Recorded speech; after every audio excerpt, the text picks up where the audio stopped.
ராமநாதபுரம் மாவட்டம் ராமேஸ்வரம் அடுத்த சேராங்கோட்டை பகுதியைச் சேர்ந்த முனிராஜ் என்பவன் அதே பகுதியைச் சேர்ந்து 12ஆம் வகுப்பு படிக்கும் பள்ளி மாணவி ஒருத்தரை பட்சமாக காதலித்து வந்திருக்கிறார். ஆனால் முனிராஜின் காதலை அந்த மாணவி ஏற்க மறுத்துவிட்டார்.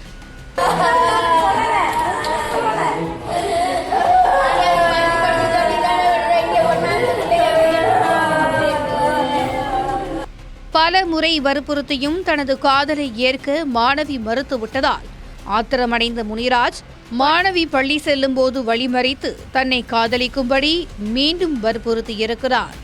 ஆனால் அந்த மாணவியோ முனிராஜின் காதலை மீண்டும் நிராகரித்து விட்டார். இதனால் கோபத்தின் உச்சிக்கு சென்ற முனிராஜ் தான் மறைத்து வைத்திருந்த கத்தியால் அந்த மாணவியை கொடூரமாக குத்தி கொலை செய்துள்ளார். அவனை கொள்ளுங்க, அவன் கொண்டாவே என் பிள்ளை சாந்தி அடையும். என் பிள்ளை என்ன துடி துடி செத்துச்சோ அது மனசுல இல்லை. இப்ப நான் எவ்வளவோ சொன்னேன், எவ்வளவு ஒழுங்காக இருந்துச்சு. அவன் என்ன கொலை பண்றான். என் பிள்ளைகளை என்ன தப்பு இல்லை, அது நல்லபடியாக இருந்துச்சு சார். அது இப்ப உசுரை கொடுத்துட்டு கிடக்கு.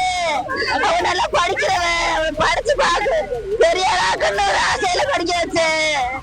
அதுக்குள்ள இப்படி எனக்கு கொண்டுட்டான்.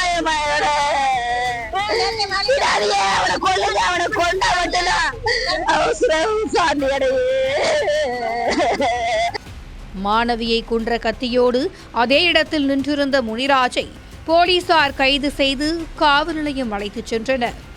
மாணவியின் உடல் மருத்துவமனைக்கு உடற்கூராய்வுக்காக கொண்டு சென்ற நிலையில் அங்கு கூடிய மாணவியின் உறவினர்கள் போலீசாருடன் வாக்குவாதத்தில் ஈடுபட்டனர்.